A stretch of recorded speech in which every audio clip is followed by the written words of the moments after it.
Bonjour et bienvenue à vous, chers amis passionnés d'intelligence artificielle. Votre hôte, Jean-François Sénéchal, professeur d'éthique à l'Université Laval. Nous sommes à Québec, au Québec. Bienvenue à votre enquête sur les enjeux éthiques, techniques, sociaux, légaux de l'intelligence artificielle.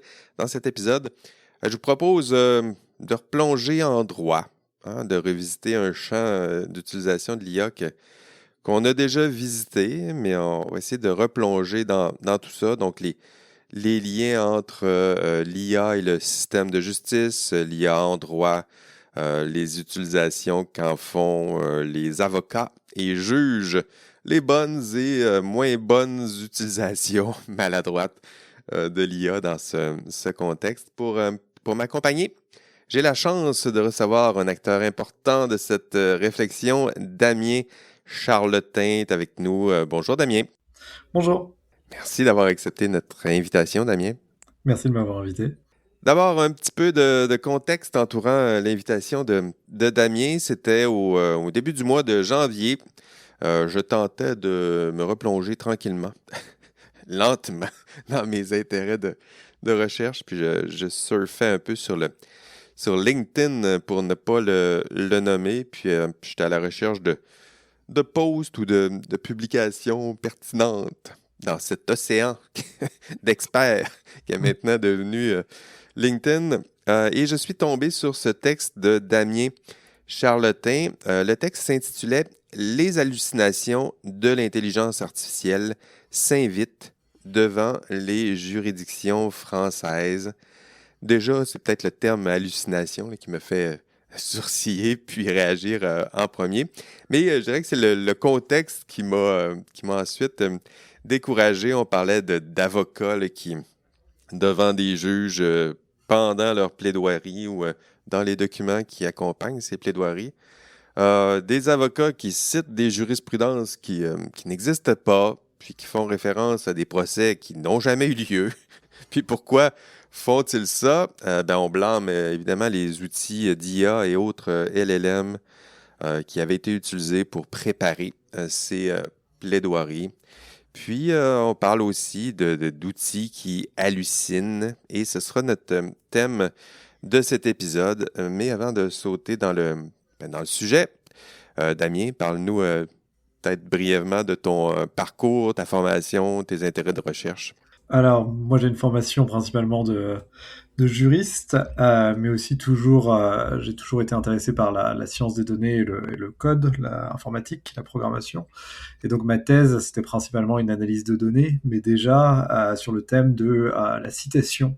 Quand on veut citer quelque chose, pourquoi est-ce qu'on cite quelque chose et pourquoi est-ce qu'on cite X plutôt que Y en tant qu'argument juridique. Ça a toujours été mon sujet académique de prédilection, mais récemment, dans le cadre de mes enseignements sur l'intelligence artificielle et la programmation, j'enseigne toujours ça aux juristes, mais pour l'intelligence artificielle, c'est là où je me suis mis à m'intéresser aux hallucinations, qui m'a permis de reprendre à nouveau mes premières amours sur les citations, cette fois des citations qui n'existent pas, ce qui est encore plus intéressant que celles qui existent. On y reviendra. Puis dans ta thèse, c'est ça, tu regarderais comment les avocats citent et pourquoi ils citent, parce que j'imagine que, moi, c'est une analyse très sommaire et naïve, mais j'imagine que c'est un biais de confirmation systématisé, là, c'est-à-dire que les avocats choisissent exactement les jurisprudences qui confirment ce qu'ils pensent ou qui valident leurs hypothèses. J'imagine qu'on ne cite pas les autres jurisprudences qui diraient peut-être le contraire. Tout à fait, mais c'est ça qui est intéressant parce que quand vous demandez à un juriste pourquoi est-ce qu'on cite X, on va vous dire mais parce que c'est la chose la plus persuasive sur tel sujet. Mais en fait, et c'est ça que je cherchais à déceler dans ma thèse, il y a plein d'autres raisons pour lesquelles vous citez X, en partie les raisons stratégiques que tu viens de mentionner, mais aussi plein de questions sur qu'est-ce qui est citable et qu'est-ce qui est pas citable. Et ça change au fur des temps. Et dans mon domaine de prédilection, celui où je pratique, qui est le droit international, on a vu des grands changements à ce niveau-là, en termes il y a encore 50 ans, citer la Bible, par exemple, c'était quelque chose de correct. Alors que c'est moins pertinent aujourd'hui. Là. Oui, c'est moins convaincant. c'est beaucoup moins pertinent.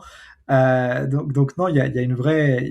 Quand on creuse, on se rend compte que ce qui est persuasif, c'est vraiment en fait le rideau sur plein d'autres raisons pour lesquelles on cite. Et quand on comprend un peu mieux pourquoi on cite, on peut mieux travailler sur voilà qu'est-ce que ça implique en termes d'arguments juridiques de citer une autorité et comment on peut peut-être trouver des façons d'approcher ça comme sujet, Ben un oui. sujet juridique. Ben oui, puis qu'est-ce qu'on peut... ben c'est intéressant, on y arrive, là, qu'est-ce qu'on peut citer, puis comment citer devant un juge ou dans une documentation préparée pour un juge. Donc, sautons dans le premier thème, ton texte. C'est un billet de blog, ça s'appelle Les hallucinations de l'intelligence artificielle s'invitent devant les juridictions françaises. C'est court, un billet de blog, là, mais au moins ça met le contexte. Explique-moi peut-être comment les avocats utilisent l'IA en ce moment. Est-ce que c'est fréquent? À quoi ça ressemble les utilisations? Alors, déjà, il faut qu'on précise quelque chose, c'est que l'IA dans le monde juridique, c'est principalement une technologie, qui sont les grands modèles de langage, les LLM Ben en oui. anglais. Et c'est que ça, hein. Et cette technologie, comme le nom l'indique, elle est focalisée sur le langage et surtout sur le texte. Et donc, Mhm. on a une profession dont 90% du travail consiste à produire des textes et à s'écharper autour de textes.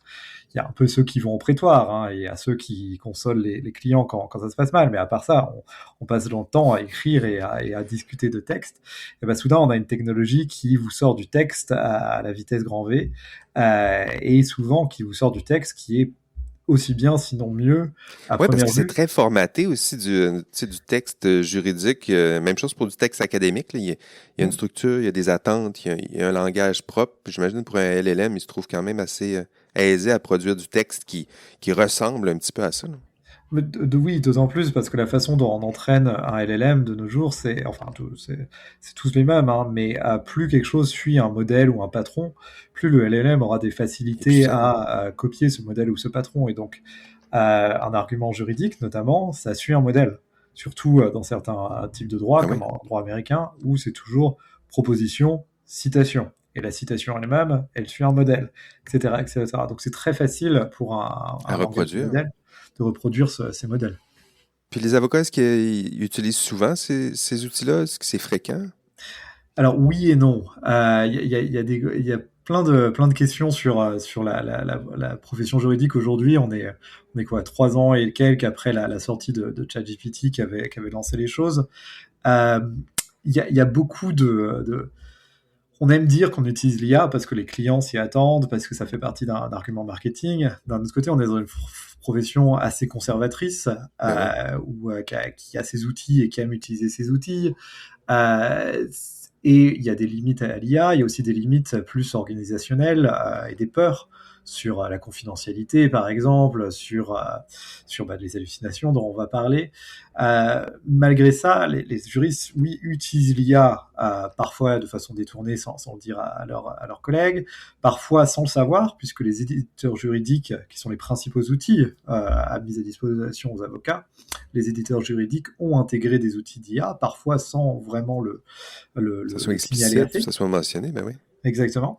Et donc, de plus en plus, des entretiens que moi j'ai avec la profession juridique, oui, ils utilisent l'IA. Est-ce qu'ils utilisent bien l'IA ou est-ce qu'ils utilisent l'IA dans la mesure de façon la plus optimale possible? Ça, c'est une autre question, et clairement pas, hein. Puis quand Mais ils l'utilisent, c'est quel genre de force ou d'utilité qu'ils ciblent? bah, il y a plusieurs cas de figure, mais principalement, on va vouloir utiliser l'IA dans les choses où on pense qu'elle va être utile.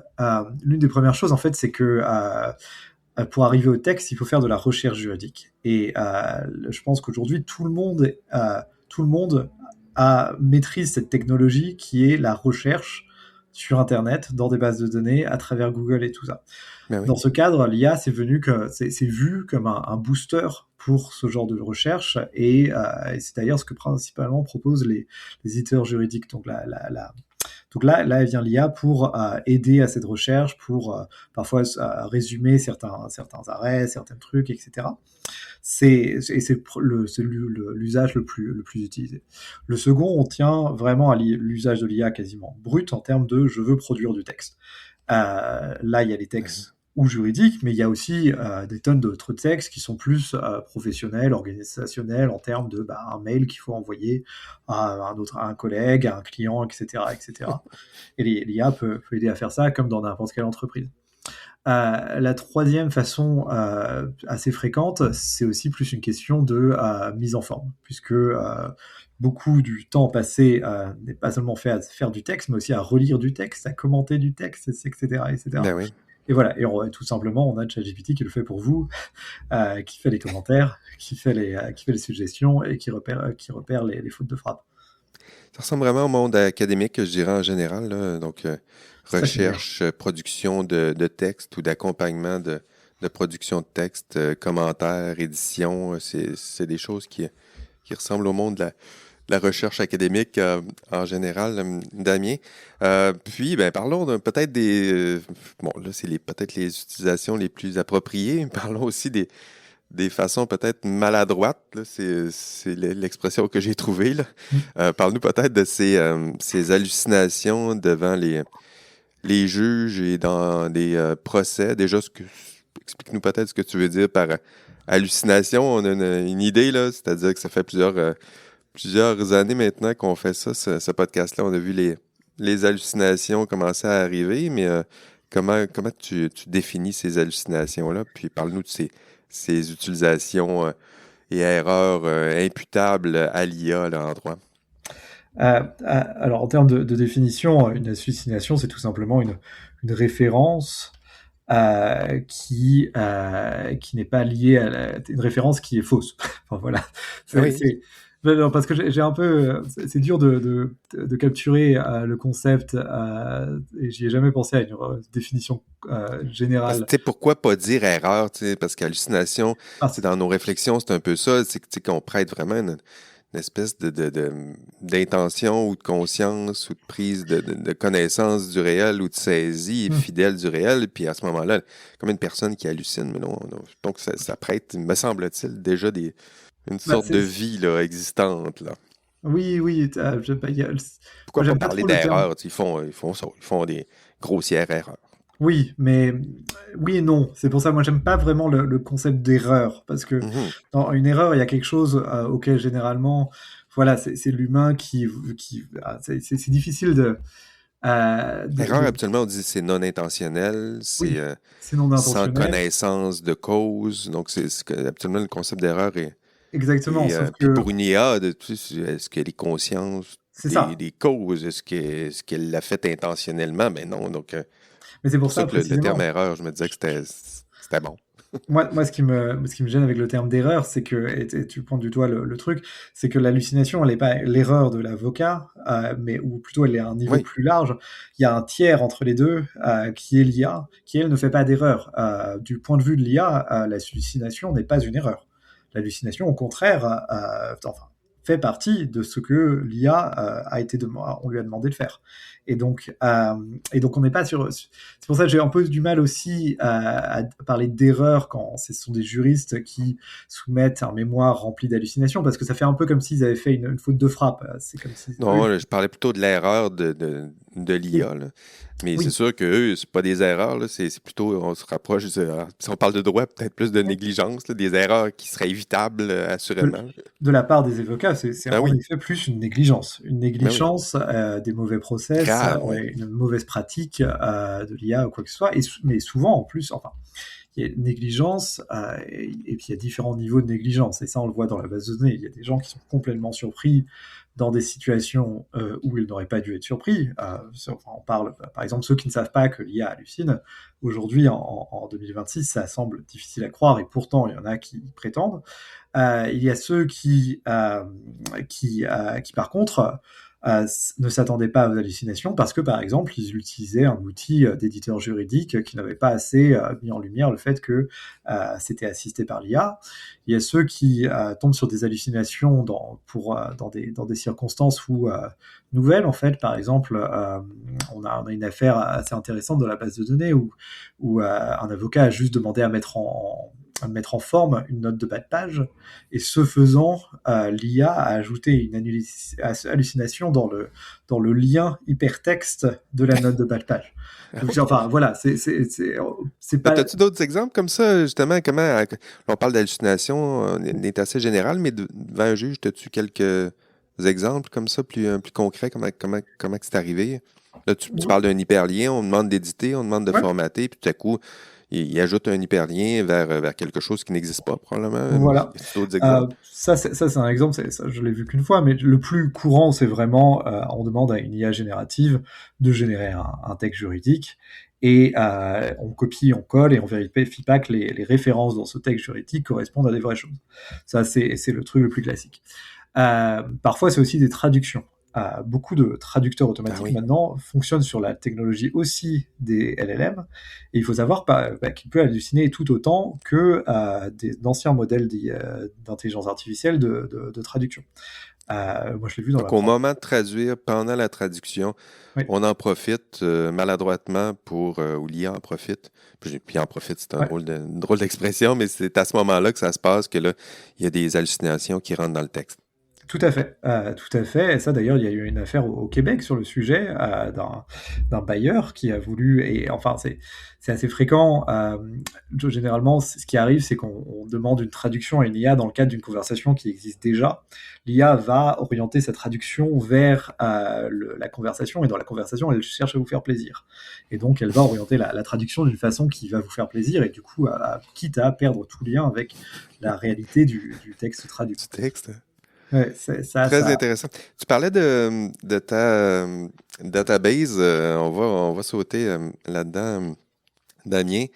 Donc, deuxième sujet, tu as décidé une idée brillante, là, de recenser tous ces cas d'hallucination dans un seul outil, un beau petit bijou de recherche. J'ai consulté ça à plusieurs reprises depuis que j'ai lu le texte. L'outil en question, ça s'appelle AI Hallucination Cases Database. Ça me Mhm. semble assez décrire ce que c'est. Puis sont tous là, les cas. Si ça vous tente d'aller chercher des exemples, vous irez consulter ça. Est-ce que tu as réussi à recenser plusieurs cas là-dedans? Tu es rendu à combien? Ça vient de quel pays, là, les exemples? Est-ce qu'il y a des pays qui c'est plus nombreux? Où tu en es dans le nombre? Alors, j'en suis à 866 exemples d'hallucination, tout Wow. compris. Évidemment, ça Méchant couvre. trip d'hallucination mondiale, ça, c'est beau. Oui, oui, mais c'est beaucoup, et à la fois c'est beaucoup et ce n'est pas beaucoup, hein. Parce que il faut mettre ça en rapport avec l'usage et l'adoption de l'IA par les avocats à travers le monde, qui maintenant est vraiment répandu, hein. Il y a beaucoup de gens qui l'utilisent d'une façon ou d'une autre. Et surtout aux États-Unis, dans le monde anglo-saxon, pour des raisons qu'on pourra étudier. Et du coup, mais ça représente aussi seulement les affaires où un juge ou un tribunal a tapé du poing sur la table en disant vous avez cité des Oui, choses c'est pour qui ça que quand tu n'existent dis que c'est pas. pas fréquent, ben, c'est la pointe, me semble-t-il, tu sais, c'est la pointe de l'iceberg, c'est les cas qui sont suffisamment graves, importants et Ouais. évidents pour qu'un juge s'en rende compte puis sanctionne l'avocat en question, puis que ça se retrouve dans le database en question. Mais il doit y avoir plein de petits cas bizarres de cas qui hallucinent puis qui se rendent pas jusque-là, là. Oui, oui, c'est possible, mais après, il faut aussi mettre ça en parallèle avec les centaines de milliers de cas qui sont remplis, Oui.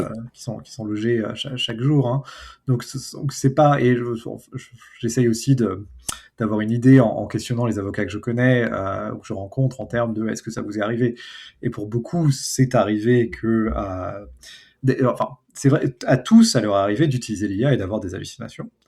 Mais étant des bons avocats qui vérifient le contenu et les On le sources, détecte avant, puis on détecte avant et c'est parti. Donc les filtres, dans cette mesure, ils fonctionnent quand même plutôt bien. La profession fait gaffe à ce genre de choses, et pour l'instant, ça se passe bien. La difficulté, par contre, et la base de données en rend assez bien compte, c'est que dans beaucoup de juridictions, il est possible d'aller en justice sans se faire représenter par un avocat. Et là, on a plus de soucis, puisqu'on a des parties qui se confient à l'IA pour servir d'avocat, sans être nécessairement au courant du problème des hallucinations. On veut bien plus le croire dans le cadre d'une partie non juriste, et qui souvent n'en a rien à faire, en fait. Alors, c'est assez évident. Oui, c'est Et, ça. Mais puis j'imagine que c'est plus fréquent dans ces endroits-là ou dans ces lieux-là où la personne a la possibilité de se représenter elle-même, manque de compétences, puis c'est ça. ChatGPT, trouve-moi des jurisprudences, puis ChatGPT lui trouve des belles jurisprudences, puis fait un beau texte, ça a l'air pro, il arrive devant le juge, mais les vrais pros se rendent compte qu'il y a des problèmes là-dedans, là. Exactement, notamment au Canada, et on voit beaucoup de cas devant les cours des petits litiges, Petite en fait. créance, oui. Voilà, les petites créances, on a devant les cours des droits de l'homme, ce genre de choses où on peut se pointer tout seul, et c'est à ce niveau-là qu'on a des soucis. Et le process que tu viens de décrire, ChatGPT, donne-moi des jurisprudences, ça, ce serait déjà assez sophistiqué, hein. Non, généralement, ce qu'on a, c'est j'ai un problème, voici, j'ai besoin d'un mémo juridique, on le copie, on colle et on l'envoie. C'est, Pas mal. Puis est-ce qu'il y a des pays qui sont dans ton database en question? Est-ce qu'il y a des pays où il y a plus de cas recensés? alors, Peut-être pas pour oui. pointer du doigt, là, mais pour donner un portrait géographique, je dirais, de ton database, là. Bah, sur les 866 affaires, il y en a 600 recensées qui viennent des États-Unis. Ce Ah, qui n'est pas étonnant pour plein de raisons. Euh, il y a des raisons organiques où déjà il y a plus de gens qui se représentent eux-mêmes aux États-Unis, c'est c'est vrai. possible dans quasiment toutes les procédures. Ensuite, c'est une juridiction qui est beaucoup plus apte à adopter l'IA au niveau de Monsieur Tout le Monde. Mais au-delà de ces raisons organiques, il y a aussi des questions plus de disponibilité de la donnée. Hein. Le système américain, en termes de états-unien, en termes de mise à disposition des jugements, mais aussi des plaidoiries, enfin de tout, est exceptionnel. Il y a rien d'autre au monde d'aussi bien que l'ouverture des données de justice américaine. Et du coup, ça permet de trouver des tonnes de choses qu'on ne trouverait pas ailleurs. Il y a aussi des questions de culture. Le juge américain n'a pas peur de sanctionner, de dire un peu ce qu'il veut, hein, et de faire la police dans le cadre de sa juridiction, contrairement au juge, par exemple au juge français, qui, face à une hallucination, préférera mettre la chose sous le tapis et ne pas en parler, puisque c'est pas son Pour éviter que boulot. ça nuise à la réputation du système de justice en général, puis tout ça. Exactement, c'est pas son boulot d'aller policer les avocats, de leur dire de mieux faire leur travail. D'ailleurs, je pense qu'ils préfèrent ne pas toucher à ça, alors qu'un juge américain n'a pas peur d'avoir une demande de récusation parce qu'il vous a tapé sur les doigts parce que vous avez fait des hallucinations. Donc, c'est pour ça qu'il y a plus de cas recensés aux États-Unis. C'est plus parce que leur système est plus ouvert, il y a plus de cas, l'accès à la donnée est plus facile et non pas que les États-Unis hallucinent plus. Ben, quoique sur d'autres dossiers peut-être, là, mais dans ces cas précis-là, ils Bah, hallucinent pas plus que les autres. Je pense que s'ils hallucinent plus que les autres, en question, mais il y a aussi une question on tombe dans ce travers d'utiliser du texte généré par un LLM sans vérifier, seulement si on est dans le sweet spot entre un LLM qui est inutile et un LLM qui est parfait. Mhm. C'est-à-dire que vous êtes avocat croate, vous demandez à ChatGPT de vous faire un mémo croate, immédiatement vous verrez que ChatGPT vous raconte n'importe quoi. Parce qu'il n'y a pas assez de données d'entraînement pour que Ah oui, le c'est modèle vrai. soit suffisamment bon en croate ou dans toutes les petites juridictions, les langages plus minoritaires, etc., Ah, ok, etc. je comprends. En droit américain, c'est très facile pour un modèle de langage qui est Oui, puis il y a beaucoup de entraîné. textes disponibles, donc Exactement. les outils en question peuvent s'entraîner ou s'éduquer avec beaucoup de données, de l'anglais américain, système américain. Donc ça Exactement. donne, ça parfait quand quelqu'un consulte les outils en question, des outils qui sont supérieurs que l'outil croate en question. Exactement. Et du coup, ça fait illusion suffisamment longtemps pour qu'on adopte, pour qu'on ait confiance à l'IA sur ces questions. Donc ça explique aussi une grande partie de la différence, à mon avis. en termes d'adoption et en termes de confiance qui a ensuite été trahie par l'IA qui n'hallucine pas à 100%, hein. Sur une affaire donnée, ça dépend toujours des affaires, mais sur une affaire donnée, on est parfois c'est juste une ou deux références, parfois c'est la moitié. C'est rare que ce soit 100%.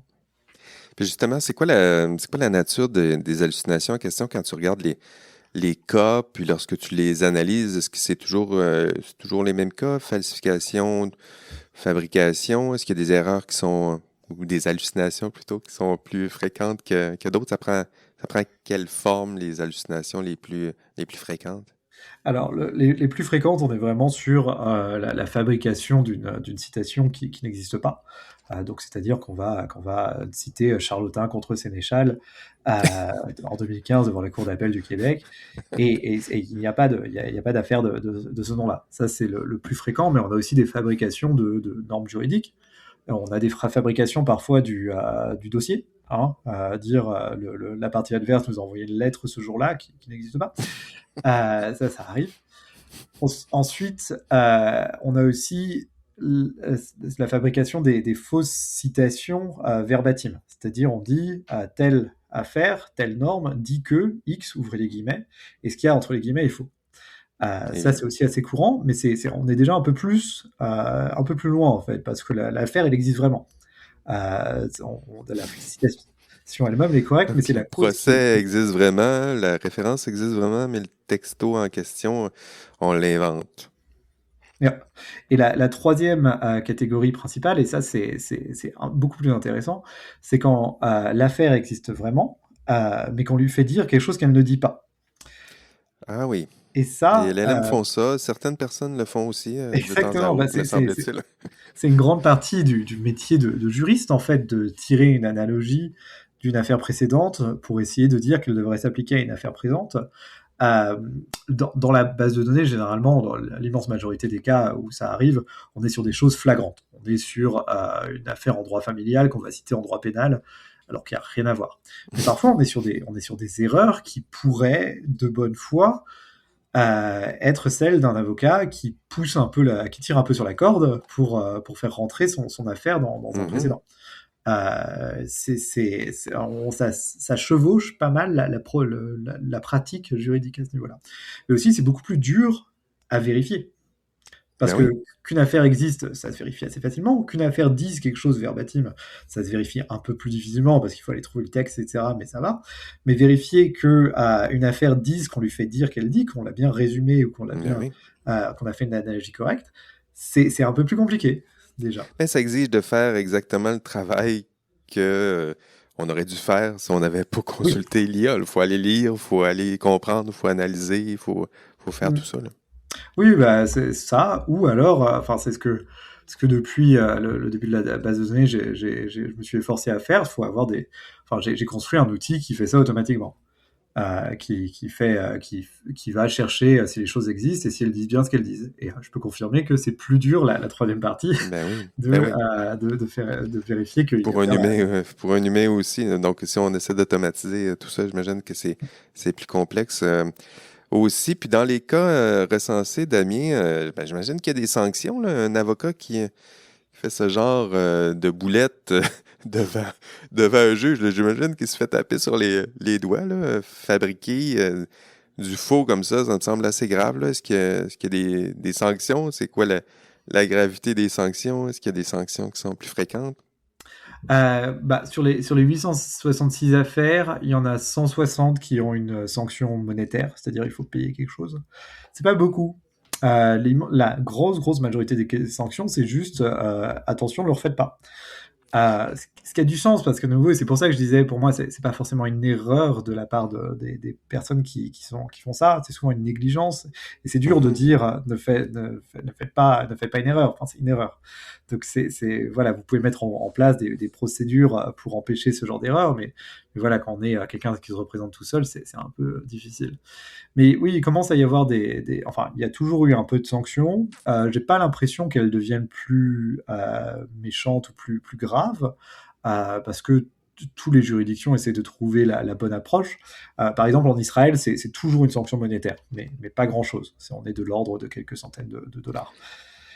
Aux Une amende, États-Unis, là, attention, puis il y a une oui, amende, puis essaie de t'en souvenir. et c'est une amende en général. Puis s'il y a Alors, récidive, là, ça sera une autre histoire. c'est ça. Alors qu'aux États-Unis, quand on a une sanction monétaire, c'est plus souvent les coûts de la partie adverse, les coûts qu'ils ont subis à chercher les citations qui n'existent pas, parce que ça peut prendre Ouais, du oui. temps. Mais de façon plus générale aussi, et ça c'est ce qui me fascine vraiment dans la base de données, c'est que quand on regarde les grosses sanctions, les grosses sommes, là où il y a des amendes, là où il y a une référence au barreau local, là où il y a des sanctions vraiment professionnelles, euh, l'hallucination, c'est un peu la pointe de l'iceberg en fait. C'est juste un élément parmi d'autres. Et quand on regarde Un ces drapeau affaires, rouge, là, une fois qu'on voit ce genre-là, il est peut-être anguille sous roche, là. bah, c'est ça, parce que quand on regarde ces affaires, ce qui se passe, c'est pas l'hallucination qui a mené à la sanction, c'est le fait que on est confronté à un mauvais avocat, un très mauvais avocat, ou une partie qui se représente soi-même, qui fait partie de ces gens procéduriers pour qui ça n'a aucune importance.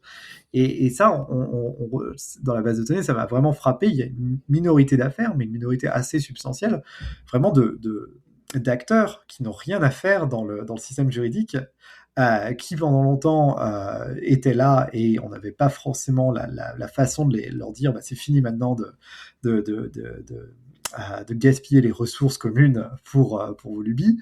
Et de permettre de mettre enfin une sanction sur certains sujets. On a des avocats, et ça on le voit parce que par exemple, c'est le genre d'avocat qui, face à la preuve incontestable qu'ils ont soumis des hallucinations, vous explique que non, ce n'est pas vrai, c'est une faute de frappe, regardez, voici la vraie truc, et ça n'a rien à voir. On en a qui expliquent qu'ils se sont fait hacker, on en a qui expliquent que non, c'est une vraie chose, voici les PDF des jurisprudences, et il n'y a pas de PDF, hein, évidemment, ça a aussi été écrit par ChatGPT. Il y a beaucoup d'affaires comme ça, et c'est très surprenant. Il y a aussi évidemment tous ceux qui blâment le stagiaire. Ça arrive sans arrêt. Ce n'est pas Ouais, c'est moi, toujours la faute du stagiaire, hein. c'est toujours C'est la faute jamais du la stagiaire. faute de celui qui est responsable du stagiaire en question, là. C'est ça.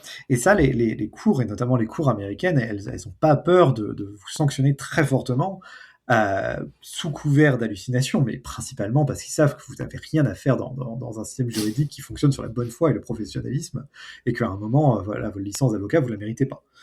Et on a vu, il y a 2-3 avocats qui ont perdu leur licence à cause de ça.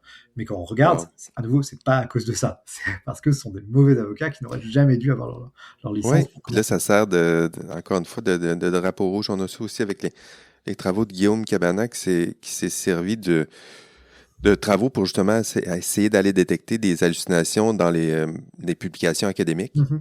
Puis à force de voir les drapeaux, mais les drapeaux, ces hallucinations-là pointent vers des chercheurs qui, justement, s'ils se sont rendus à utiliser ce genre d'outils-là aussi maladroitement, mais quand on fait une recherche plus exhaustive, on voit bien que les travaux du chercheur en question sont souvent assez souples en matière Oui, de rigueur, puis c'est là qu'on peut sanctionner la personne en question, là. tout à fait. Ouais. OK, dernier thème, Damien. Bon, on va parler de l'IA en tant que tel. Dans ton billet de blog, tu disais que les IA ne sont pas entraînées à dire non. Mm. Qu'est-ce que tu veux dire, Damien? Ça, c'est bien connu. En fait, quand on s'intéresse à comment on entraîne une IA de façon technique, il y a l'entraînement de base pour avoir un modèle qui a fait une seule chose, hein, c'est de prédire le prochain mot dans une réponse l'un après l'autre. Et ensuite, on a un surentraînement du post-training qui a plusieurs objectifs, mais un des objectifs, c'est de faire en sorte que les IA deviennent des assistants aidants sympathiques, qui ne vont dire que des choses qui tombent sous le coup qui ne tombent pas sous le coup de la loi, etc., etc. Cette phase de surentraînement, elle est connue pour entraîner des problèmes comme notamment ce qu'on appelle en anglais la sycophancy, hein, la flagornerie, et le Ça, fait je suis plus que capable quand je consulte ChatGPT, puis à toutes les fois que je pose une question, y compris une question banale du quotidien, là, très belle question, très belle. Non, c'est exactement, pas ça une très belle question. exactement, et ça, voilà, voilà, le roman que vous lui avez soumis n'est pas probablement le Non. prochain prix Goncourt, contrairement à ce que ChatGPT prétend. Mais oui, la flagornerie est un souci, mais c'est surtout l'expression exacerbée de quelque chose qui est complètement banal, c'est que tous ces modèles sont là pour vous aider et pour être un bon assistant, etc., etc. Or, un bon assistant, enfin, un vrai bon assistant, ça vous dit quand vous avez tort. Mais la façon dont on entraîne ces modèles, ça marche pas, puisqu'on sait que quand on voit les données d'usage, en fait, les gens aiment ça. Ils aiment la flagornerie.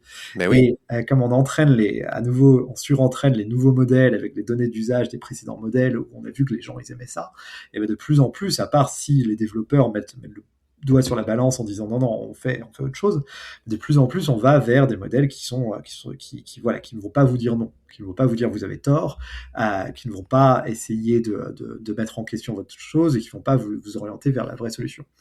Et ça Ouais. c'est pertinent pour les hallucinations. Ben Parce que oui, des IA qui disent non seulement non, puis ou pas tout à fait, t'as tort, ou je ne sais pas. Moi, des fois, j'aimerais ça que ça me réponde aussi ça. Je sais pas, je n'ai pas trouvé d'informations. ça, Désolé. on va s'y diriger, hein, puisque les fournisseurs de modèles sont complètement au courant du problème. Mais à nouveau, c'est assez dur à faire. C'est plus facile d'entraîner une IA à dire toujours oui que l'entraîner à dire oui parfois et non parfois. Ben oui, c'est Et sûr, ça exige la pratique du sens critique, puis d'être capable d'aller dans ce genre de compétences-là. ouais, mais c'est principalement pertinent pour les hallucinations à nouveau parce que souvent, en fait, plus votre situation juridique elle est difficile, plus l'IA va être tentée d'halluciner pour vous répondre, en fait. Puisque, enfin, si vous étiez sur votre bon droit, il y a suffisamment de données d'entraînement pour vous aider à trouver la bonne jurisprudence, etc. Mais si vous avez complètement tort et l'IA ne veut pas vous dire que vous avez tort et que vous ferez mieux de compromettre et d'arrêter, eh ben, elle va vous inventer un précédent qui va complètement dans l'autre chose. Et ça, c'est plutôt utile en vrai, parce Ouais. que ce qu'on voit, c'est que les hallucinations dans la base de données, souvent, c'est sur des points critiques dans le dossier. Et donc, c'est pour ça que la partie d'en face ou la cour a vérifié est-ce que c'est vraiment vrai, parce que ça tombe parfaitement. En fait, c'est souvent des précédents qui vous disent exactement ce que vous voulez dire. Ce Euh, dont vous auriez besoin pour peut-être gagner le procès, exactement. je l'ai pas trouvé, mais je vais te l'inventer, là, ça va te faire plaisir. Oui, oui, c'est vraiment ça. C'est d'ailleurs c'est un peu une des différences sur lesquelles les éditeurs juridiques essayent de s'appuyer en disant, nous, comme on a des données, on s'assure que nos IA, elles travaillent sur les vraies données, etc., etc. C'est vrai et pas vrai. C'est pas vrai quand il s'agit juste d'avoir des données et de créer une solution basée là-dessus. On a des travaux académiques qui montrent que les éditeurs juridiques, les IA déployés par les éditeurs juridiques, qui sont souvent les IA grand public, mais Mhm. juste sans vous le dire, ces IA hallucinent autant que les IA grand public. Ben Euh, oui. ce qui change, c'est quand vous le faites ça de façon plus sophistiquée, en termes d'entourer les réponses de vos IA, par exemple, de données structurées, et notamment de façon de vous permettre de cliquer pour aller voir la vraie source, etc., etc. Mais à la fin, ça revient à vous d'être capable d'aller vérifier les choses. Oui, mais ça revient aussi à l'usage raisonné. Là, dans le texte en question, tu parles d'usage raisonné de l'IA comme piste de solution. Ça ressemblerait à quoi l'utilisation raisonnable de l'IA en droit? Ça évolue au fur et à mesure des capacités de l'IA. Le point de départ, c'est que je pense pas qu'il y ait d'avenir à une position anti-IA absolue. Enfin, si vous voulez, hein, c'est votre pratique, vous faites ce que vous voulez. Mais je veux dire c'est utile, c'est une technologie assez révolutionnaire. Et moi, j'ai toujours en tête, parce que à nouveau, je code, je développe des choses, j'ai toujours en tête les développeurs informatiques aujourd'hui n'écrivent plus, qui ne codent plus à la main, puisque les agents le font mieux que vous. Et c'est normal. La technologie a atteint un niveau de maturité où, en effet, elle fait encore des erreurs, mais fait pas beaucoup plus d'erreurs qu'un développeur junior qui serait sous votre responsabilité. Non, vraiment pas. Hein. Et donc, on passe à une situation où où l'usage raisonné, c'est savoir quand et dans quel contexte utiliser les IA, et comment aussi vérifier que le contenu généré par une IA est correct et Ben va oui. dans le sens de ce que vous voulez faire. Et ça passe par des outils supplémentaires, ça passe par une hygiène épistémique assez forte, ça passe par vraiment un caractère proactif de vouloir vérifier, relire ce qu'a donné une IA, et parfois en être satisfait et c'est fini, mais parfois vouloir la reprendre parce qu'on a besoin de mettre sa patte à une autre texte. Chacun, à nouveau, aura son niveau de comment est-ce qu'on veut utiliser l'IA pour générer du texte, mais aussi il y a tous les usages annexes dont j'ai parlé au début, faire des recherches, résumer des choses, formater. Euh, Tout ça peut s'inscrire à nouveau dans un usage raisonné, c'est-à-dire en sachant qu'est-ce qui est possible de marcher, qu'est-ce qui ne marche pas, et où est-ce que je serais négligent de ne pas mettre plus d'efforts pour m'assurer que tout va bien. Oui, puis en même temps, ça prend aussi des personnes raisonnables, puis c'est peut-être un petit peu ça, le rôle de l'avocat ou du professionnel dans ce système-là. Ça prend des professionnels qui sont rigoureux dans le système de justice, des professionnels qui sont imputables, des personnes vers qui on peut justement pointer le doigt accusateur s'il y a des erreurs qui sont commises. Donc, c'est ce qu'on veut dire par personne responsable. J'imagine que c'est ça le rôle de l'avocat dans ce genre de contexte où ils vont avoir de plus en plus accès à ce genre d'outils-là. Dans la mesure où on reste où on va pas changer de paradigme sur comment la justice est rendue, c'est-à-dire avec des contraintes, avec des juges humains de l'autre côté ou quoi que ce soit, on a en effet besoin d'humains à chaque endroit pour ces questions de responsabilité, mais aussi pour des questions juste de pérennité du système. Une des raisons pour laquelle le système est viable, le système juridique général, c'est parce qu'il y a beaucoup de friction en fait. C'est parce que ça vous coûte, et ça coûte à tout le monde, de faire une action en justice. Ben oui. Et tant mieux d'une certaine façon, ça empêche les affaires frivoles, ça empêche les choses qui ne devraient pas jamais arriver devant un juge. Et une des frictions qui est la plus efficace, c'est l'obligation de constituer avocat. Parce que si vous êtes obligé de constituer avocat, vous êtes obligé déjà de faire une action vous-même, c'est pas juste cliquer sur un bouton. Souvent, vous êtes obligé d'étendre des ressources financières ou alors de moins d'en demander. Et tout ça aide le système à se pérenniser. Alors que par exemple, dans un système où tout le monde peut se représenter sans arrêt, et on le voit d'ailleurs, c'est ce qui se passe à nouveau dans certaines juridictions, là où on avait une dizaine de cas par an, maintenant on en a 100, là où on avait des mémoires qui faisaient 5 pages à peine correctement orthographiées, maintenant on a 150 pages remplies de fausses références. Voilà, dans des conditions comme ça, les juges ne peuvent pas suivre, et c'est le système entier qui risque d'en pâtir. Oui, puis je pense qu'on peut étendre ça à plusieurs autres domaines. Donc, ça me semble que ça dépasse le domaine du droit, là, non, pas seulement des avocats dans la boucle, mais des professionnels, justement, qui sont capables d'utiliser ces outils-là, d'en comprendre les forces, la mesure, les limites, là, que ce soit des ingénieurs, des notaires, des chimistes, des arpenteurs géomètres, des informaticiens qualifiés, des comptables. Ça prend des personnes comme ça, me semble-t-il, dans la boucle, qui sont compétentes, critiques, imputables, responsables, Damien. Oui, non, ça va être une des questions à venir à mesure où tout le monde va de plus en plus utiliser des outils d'IA, plus que la question qui fait peur à tout le monde, qui est celle du remplacement. Il n'y aura pas de remplacement tant qu'on aura besoin de quelqu'un d'imputable à la fin, et on pourra pas, ils resteront là, ces gens imputables. Et donc, c'est comment est-ce qu'ils vont adopter ces outils à leur pratique pour ne pas avoir de mauvaises erreurs, de mauvaises surprises quand quelque chose se passe mal. Ben oui, merci Damien, beau tour j'ai encore plein de questions, là, mais on se doit de conclure. Donc, superbe terrain de réflexion, l'IA, le droit, un terrain, encore une fois, qu'on avait déjà exploré à IA Café, mais des problèmes et des enjeux là, qui se précisent, notamment grâce à des experts comme Damien Charlotin, qui a accepté de se pointer à notre micro aujourd'hui. C'était donc Frédéric Charlotin, professeur et chercheur en droit au HEC, l'École des hautes études commerciales. C'est à Paris. Damien, merci encore, Damien, pour ces belles analyses et réflexions. Regarde, c'était Damien, pas Frédéric Charlotin. C'est pas grave. J'ai dit quoi? Frédéric Charlotin, je sais pas d'où ça sort, c'est pour ça que ça me fait rire. une hallucination.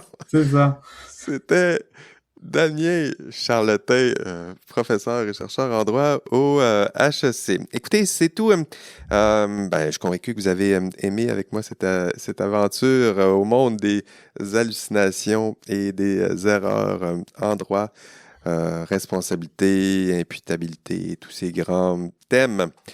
Auditeurs, auditrices, votre hôte Jean-François Sénéchal. On se revoit au prochain épisode. Et d'ici là, on rêve peut-être de moutons électriques. Allez, bye bye.